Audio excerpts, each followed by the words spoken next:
मैं double light आत्मा हूँ।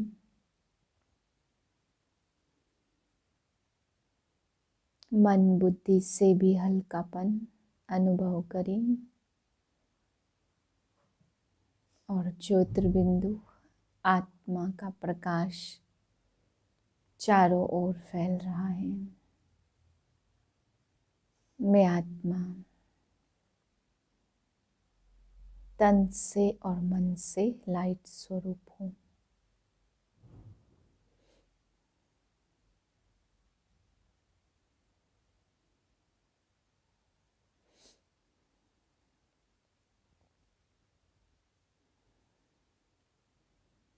मुझ आत्मा से निकलती हुई तरंगें चारों ओर के वातावरण को हल्का बना रही हैं।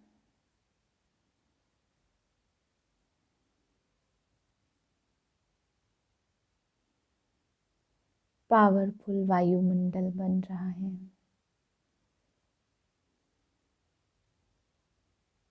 व्यर्थ संकल्प के कीटाणु जलकर भस्म हो रहे हैं।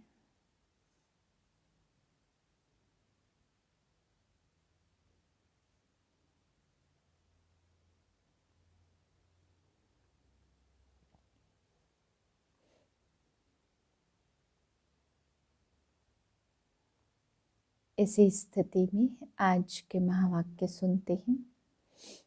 5/1/2022 के महावाक्य हैं। आज बाबा बच्चों को समझाते कि बच्चे तुम ब्रह्मा मुख वंशावली ब्राह्मण हो, कभी तुम्हारे आपस में फूट नहीं पड़ सकती। एक बाप के बच्चे हो इसलिए बाबा कहते कभी भी आपस में फूट नहीं पड़ सकती। लौकिक में जो ब्राह्मण कहलाते बाबा कहते उनमें तो अनेक मतें होती है, इसलिए उनके आपस में फूट पड़ सकती है। लेकिन बाबा कहते तुम तो एक ब्रह्मा की मत पे चलते हो, एक शिव बाबा की श्रीमत पे चलते हो, इसलिए बाबा कहते तुम्हारी आपस में फूट नहीं पड़ सकती है। फिर बाबा समझाते जो ईश्वरी संतान बनकर फिर ईश्वर को ही फारकती दे देते हैं वह फिर आसुरी संप्रदाय बन जाते हैं, क्योंकि भगवान के बने फिर ईश्वरी संप्रदाय बने तो बाप को ही छोड़ दिया तो बाबा कहते हैं आसुरी संप्रदाय कहलाए जाते हैं। फिर बाबा समझा रहे भट्टी में बैठे हुए भी माया से हार कर भागंती हो जाते। बाबा कहते कुछ बच्चे ऐसे भी हैं जो बाप का बनते हैं, सुनते हैं और सुनाते भी हैं दूसरों को ज्ञान।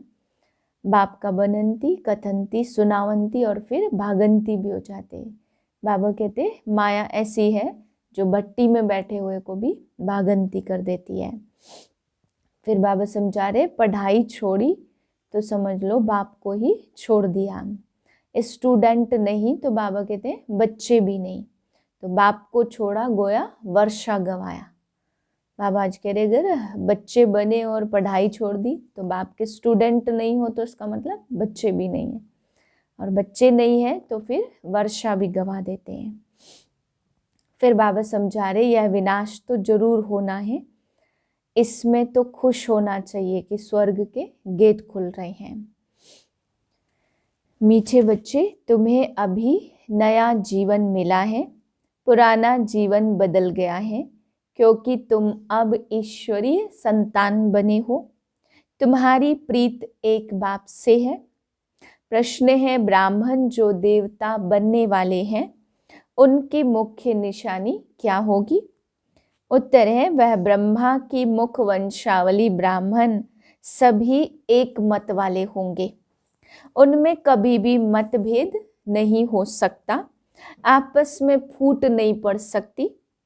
लौकिक में जो ब्राह्मण कहलाते उनमें तो अनेक मतें हो जाती, कोई अपने को पुष्करनी कहलाते तो कोई अपने को सार सिद्ध। तुम ब्राह्मण एक बाप की मत से देवता बनते हो, देवताओं में भी कभी फूट नहीं पड़ती है। गीत है जिस दिन से मिले हम तुम। ओम शांति। जब जीवात्माएं और परमात्मा अथवा बच्चे और बाप मिलते हैं तो नई प्रीत हो जाती है, क्योंकि और संग प्रीत टूट जाती जैसे कन्या की पहले तो पियर घर से प्रीत होती है, सगाई होने से नई प्रीत जुटती है, उनके लिए सारा ससुर घर ही नया होता।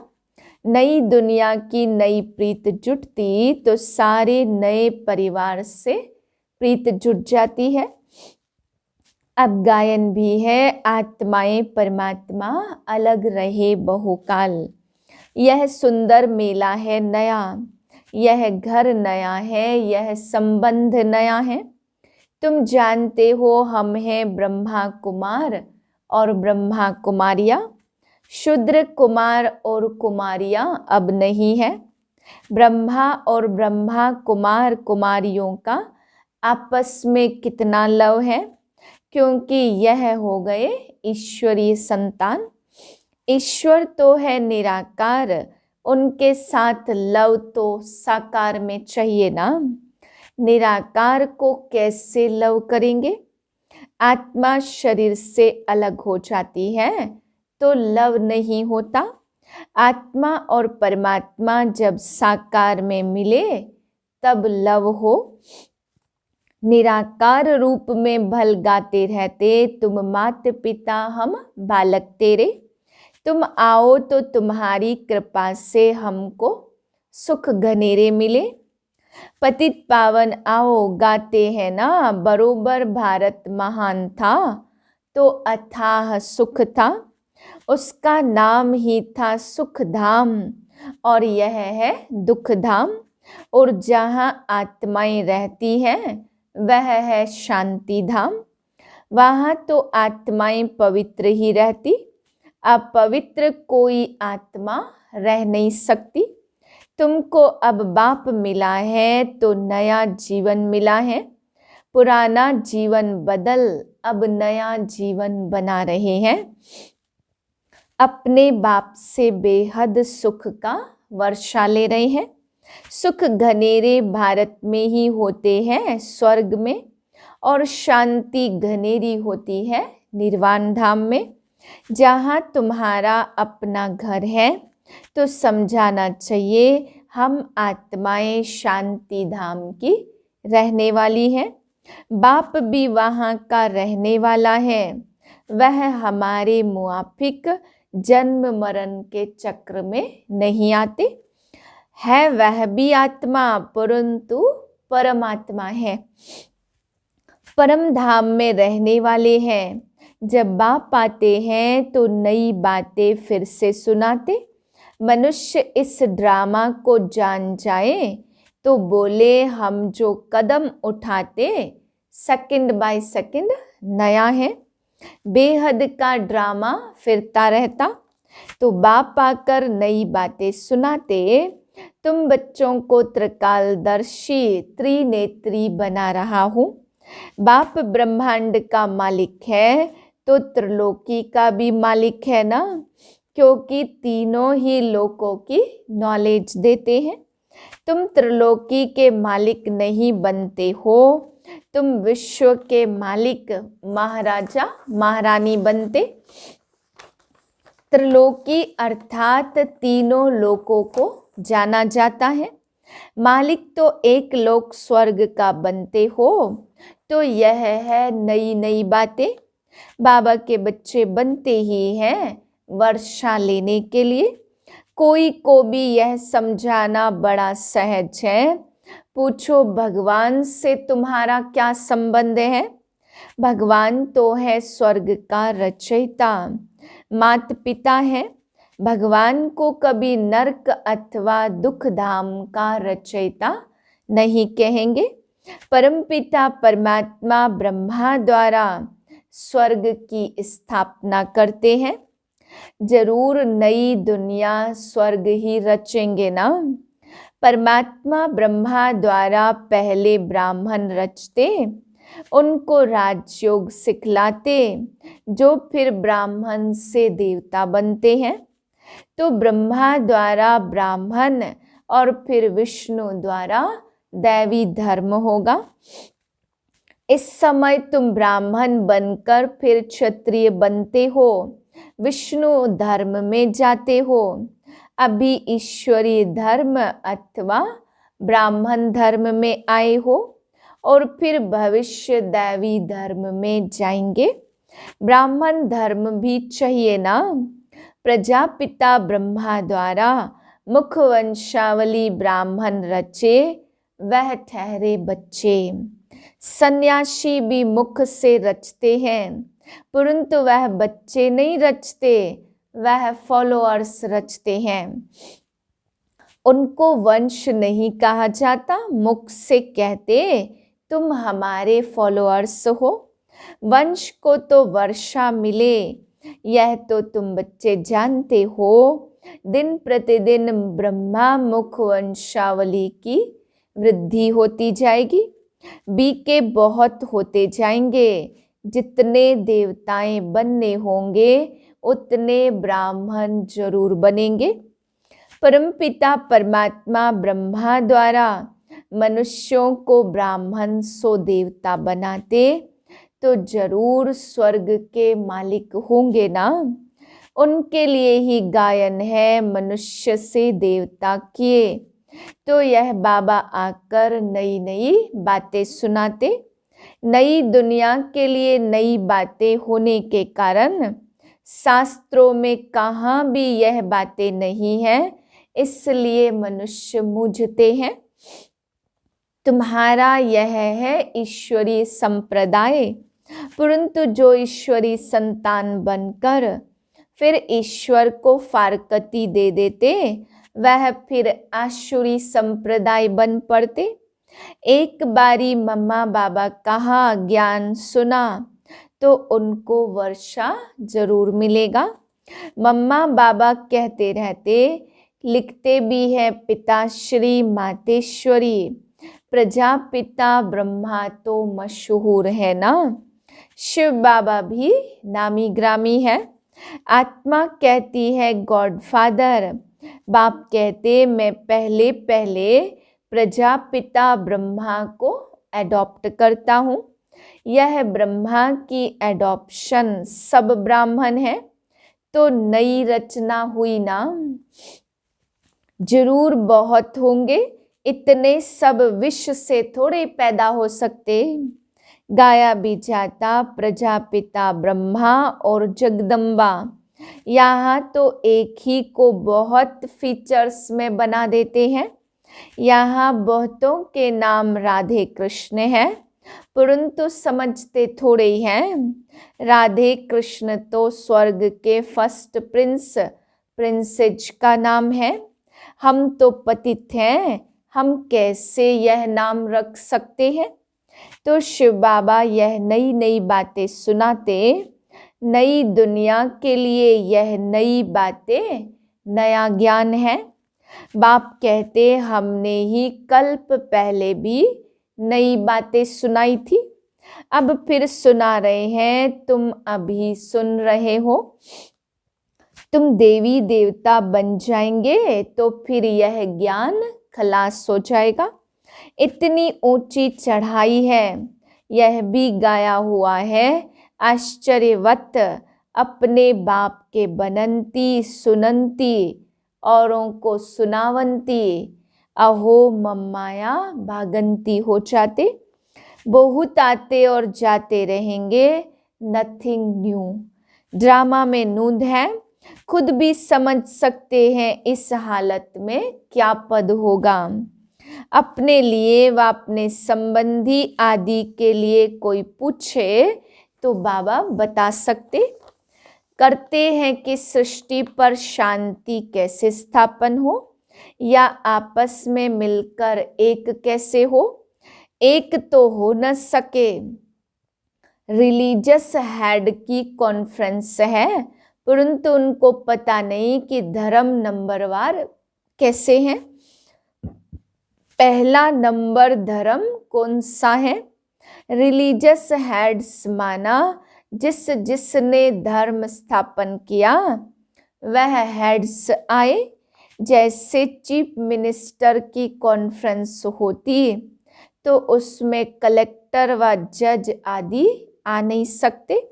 गवर्नर्स की आपस में कॉन्फ्रेंस होगी तो गवर्नर्स ही आएंगे ना।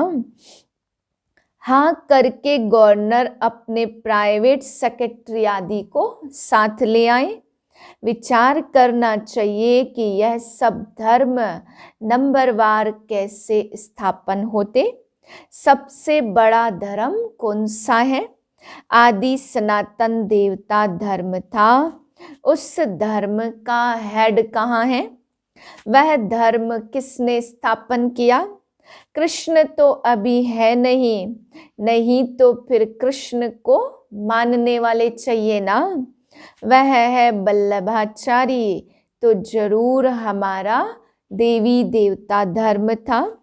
वह फिर हिंदू धर्म कह देते हैं, परंतु हिंदू धर्म तो है नहीं।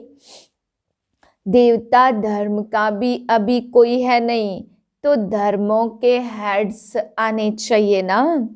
साथ में भल सेक्रेटरी आदि को भी ले आए।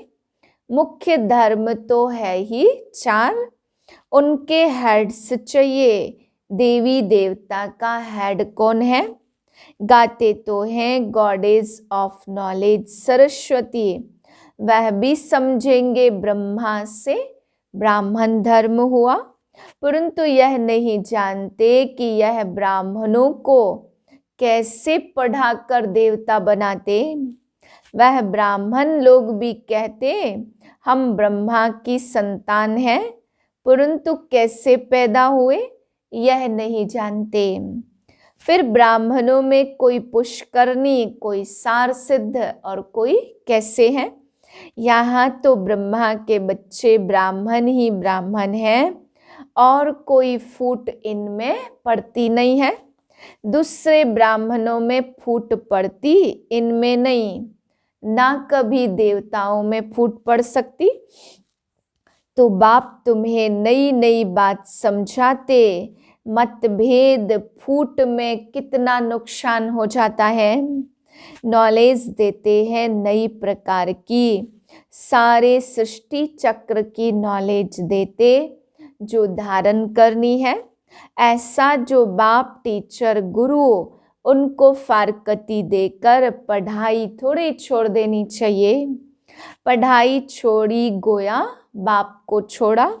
स्टूडेंट नहीं तो बच्चे भी नहीं है। बाप को छोड़ा गोया वर्षे को गवाया। पतित पावन एक ही बाप है। बाप कहते अब कयामत का समय है, सबको वापस जाना है। हिसाब किताब चुकतू कर। सोना आग में डालते तो प्योर हो जाता। अब आग तो सारी दुनिया को लगनी है, परंतु इस आग में पावन नहीं हो सकेंगे। इसमें योग बल की बात है, या तो फिर सजाएं खाकर शरीर छोड़ेंगे, हिसाब किताब चुकतू होगा। पाप का हिसाब किताब चुकतू कर फिर पावन होकर वापस जाना है। वापस जाने का भी समय यह है। महाभारत की लड़ाई भी है, होली भी मनाते। रावण राज्य खत्म हो जाना है, फिर राम राज्य में तो बहुत थोड़े होते। अभी रावण राज्य में तो बहुत है ना। बाप कहते मैं सबको ले जाऊंगा, सबकी जोत जगा कर ले जाऊंगा। फिर उन्हों को अपना अपना पार्ट बजाना है। आत्मा बता सकती है, आओ तो हम आपको शिव बाबा का ऑक्यूपेशन बताएं। बच्चों के सिवाय कोई बता न सके। वह कहेंगे परमात्मा तो निराकार है। फिर उनका ऑक्यूपेशन क्या बताएंगे? अरे वह पतित पावन है, तो जरूर पावन बनाने उनको आना है ना। कैसे राजयोग सिखलाते, ब्रह्मा द्वारा कैसे देवी देवता धर्म की स्थापना होती, वह हम बता सकते हैं। तो बाबा बैठ सब बातें समझाते, बच्चों को ही समझाएंगे ना।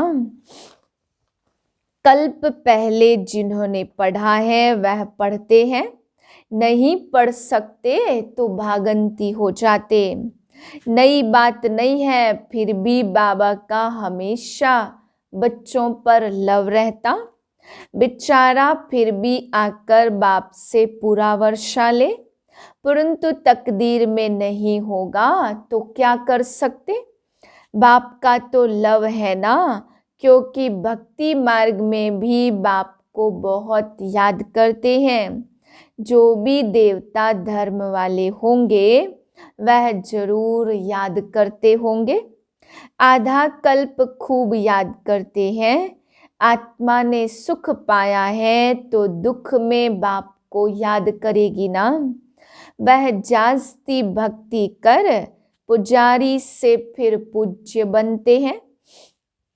जो देवी देवता थे उनका ही सैपलिंग लग रहा है। तो कॉन्फ्रेंस आदि जब कहाँ भी होती है तो उसमें मुख्य धर्म वालों को बुलाना पड़े। बीके को बुलाए तो वह पूरी राय देंगे। प्रजापिता ब्रह्मा के बच्चे ब्रह्मा कुमार कुमारियां ही पूरी राय दे सकते हैं कि क्या करना है। तुम पीस चाहते हो, परंतु पीस तो निर्वाण धाम में होती है। अभी तो दुख धाम है, अनेक धर्म है। एक धर्म था तो सुख शांति सब कुछ था। अभी यह विनाश तो जरूर होगा, इसमें तो खुश होना चाहिए। स्वर्ग के गेट खुल रहे हैं, ऐसे ऐसे बच्चियों को समझाना पड़े। समझा? अच्छा, मीठे मीठे सिकिलधे बच्चों प्रति माता पिता बाप दादा का याद प्यार गुड मॉर्निंग। रूहानी बाप की रूहानी बच्चों को नमस्ते। हम रूहानी बच्चों की रूहानी बाप को नमस्ते। धारणा के लिए पहली पॉइंट, कभी भी बाप को व पढ़ाई को छोड़ वर्षा नहीं गंवाना है, एक मत होकर रहना है। दूसरी पॉइंट है, सजाओं से छूटने के लिए योग बल से पुराने सब हिसाब किताब चुकतू करने हैं। वरदान है, ट्रस्टीपन की स्मृति से निमित्त समझ हर कार्य करने वाले डबल लाइट भाव। निमित्तपन का भाव बोझ को सहज खत्म कर देता। मेरी जिम्मेवारी है, मेरे को ही संभालना है, मेरे को ही सोचना है, तो बोझ होता है। जिम्मेवारी बाप की है और बाप ने ट्रस्टी अर्थात निमित्त बनाया है। इस स्मृति से डबल लाइट बन उड़ती कला का अनुभव करते रहो। जहाँ मेरा है वहाँ बोझ नहीं। इसलिए कभी किसी कार्य में जब बोझ महसूस हो तो चेक करो कि कहीं गलती से तेरे के बजाय मेरा तो नहीं कहते। स्लोगन है, हर बोल में आत्मिक भाव और शुभ भावना हो तो कोई भी बोल व्यर्थ नहीं जा सकता। लवलीन स्थिति का अनुभव करो। जैसे कोई सागर में समा जाए तो उस समय सिवाय सागर के और कुछ नजर नहीं आएगा। ऐसे आप बच्चे सर्व गुणों के सागर में समा जाओ। बाप में नहीं समाना है, लेकिन बाप की याद में स्नेह के सागर में समा जाना है। ओम शांति।